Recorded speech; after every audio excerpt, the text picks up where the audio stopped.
எனக்கு வணக்கம். நாங்கள் சார்ந்தோம்னா இன்று உரையாரம்பு 1963 பற்றி தான் செய்ய நான் இன்று இந்த நெல்லிக்காய் பற்றி தான் செய்ய இந்த நெல்லிக்காய் வந்து நீங்கள் பார்க்கவே பச்சையாக தான் இருக்குது.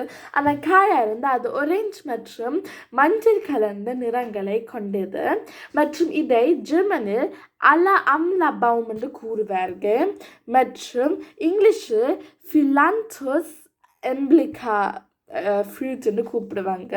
இதில் வந்து நிறைய வைட்டமின் சி இருக்கிறபடியாக உடம்புக்கு மிகவும் நல்லது மற்றும் இது தலைமை நன்றாக தலையில் வளர்கிறதுக்கு நல்லா தலைமையில் கொட்டாமல் இருக்கிறதுக்கு நீங்கள் தலைமையிற்கு ஷாம்பு எல்லாம் பார்த்துருந்தீங்கன்னா அநேகமாக இலங்கையில் கூடுதலாகவும் நெல்லிக்காவை ஷாம்பூவில் போட்டு கலந்து தான் விற்பாங்க.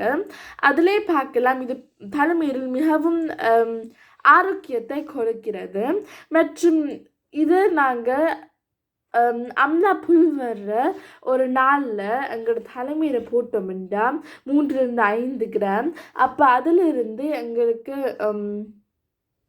நன்றாக வளரும் தலைமை மற்றும் நீங்கள் ஒவ்வொரு நாளும் ஒரு நெல்லிக்காய் சாப்பிட்டீங்கன்னா தோல் எல்லாம் நல்லா ஸ்மூத்தாக இருக்கும், தலைமை நல்லா ஸ்மூத்தாக இருக்கும் மற்றும் உங்களோட முகம் ஸ்கின் வந்து நல்லா க்ளீனாக ஒரு கீழலும் பருவம் போடாமல் இருக்கும் மற்றும் உங்களோட ஹார்ட் ப்ராப்ளம்ஸுக்கும் இது மிகவும் அவசியமாக இருக்கும். நன்றி வணக்கம் நண்பர்களே.